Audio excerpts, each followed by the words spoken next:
दो जादूगर भाग 3 आगे की कहानी। सुरपति ने नम्रता से पूछा जब शोर जा चुका था। तुम पछताओगे, ये कुछ ऐसी बात है जो तुम्हें पता होनी चाहिए। अगर मैं दर्शकों के बीच बैठा हूं तो मैं अपनी शक्ति से एक जादूगर किसी भी जादूगर को बड़ी परेशानी में डाल सकता हूं, यहां तक कि मैं उसे पूरी तरह असहाय बना सकता हूं। त्रिपुर बाबू ने अपनी जेब से ताश के पत्तों का एक बंडल निकाला। देखते हैं तुम कितने होशियार हो।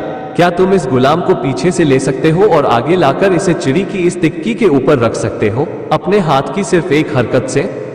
सुरपति ने पहले पहले जो करामात सीखी थी उनमें से एक ये करामात भी थी।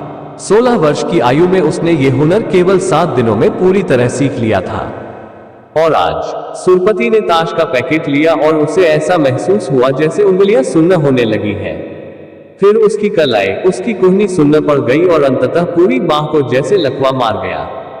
सुरपति ने हैरानी में त्रिपुर बाबू की ओर देखा। उन्होंने एक विचित्र सी मुस्कान के साथ मुंह टेढ़ा किया हुआ था और उनकी आंखें सीधे सुरपति की आंखों में घूर रही थी। उनकी आंखों में अमानवीय दृष्टि थी। सुरपति के माथे पर पसीने की छोटी छोटी बूंदें निकल आई। उसका सारा बदन कांपने लगा। क्या अब मेरी शक्ति में तुम विश्वास करते हो? ताश के पत्तों की ढेरी सुरपति के हाथों से छूट गई। त्रिपुर बाबू ने उसे बड़ी सफाई से उठा लिया और कहा, क्या अब तुम मेरे सुझाव को मानने के लिए तैयार हो? सुरपति को अब कुछ बेहतर लगने लगा। क्या आप वास्तव में मुझे वो पुरानी करामात सिखाएंगे? सुरपति ने थकावट महसूस करते हुए पूछा। त्रिपुर बाबू ने एक उंगली उठाई। तुम्हारा गुरु त्रिपुर चरण मलिक लखनऊ में तुम्हारी जगह खेल का प्रदर्शन करेगा, क्योंकि तुम अचानक बीमार हो जाते हो। क्या ये ठीक है? हाँ, उस शाम की आधी कमाई तुम मुझे दोगे, ठीक? ठीक तो फिर ठीक। सुरपति ने अपनी जेब से 50 पैसे का एक सिक्का निकाला और अपनी मूंगे की अंगूठी उतारी। एक शब्द भी बोले बिना उसने दोनों चीजें त्रिपुर बाबू को सौंप दी। जब ट्रेन बर्दवान स्टेशन पर रुकी, अनिल चाय का प्याला लिए आ गया और उसने अपने बॉस को गहरी निद्रा में पाया। सर, अनिल ने कुछ पल के संकोच के बाद कहा। सुरपति तुरंत जाग गया। कौन? क्या है ये? आपकी चाय सर।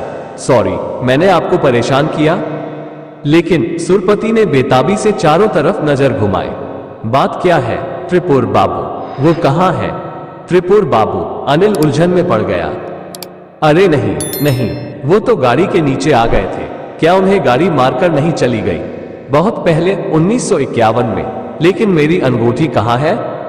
कौन सी अंगूठी सर? मूंगे वाली अंगूठी तो आपकी उंगली पर है।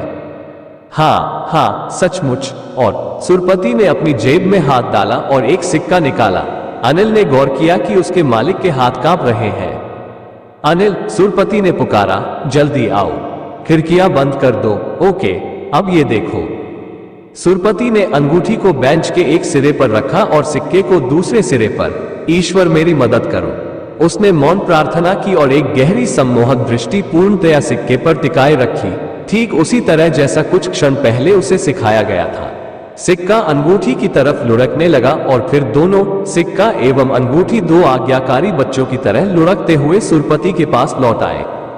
अनिल के हाथ से प्याला छूटकर फर्श पर गिर गया होता अगर सुरपति ने अंतिम क्षण में चमत्कारिक रूप से अपना हाथ बढ़ाकर उसे बीच में ही न लपक लिया होता। सुरपति ने लखनऊ में अपना शो अपने स्वर्गीय गुरु त्रिपुर चरण मलिक को श्रद्धांजलि अर्पित करते हुए आरंभ किया। उस शाम सुरपति ने जो अंतिम खेल प्रस्तुत किया उसका परिचय असली भारतीय जादू के रूप में दिया गया, वही सिक्का और अंगूठी का खेल।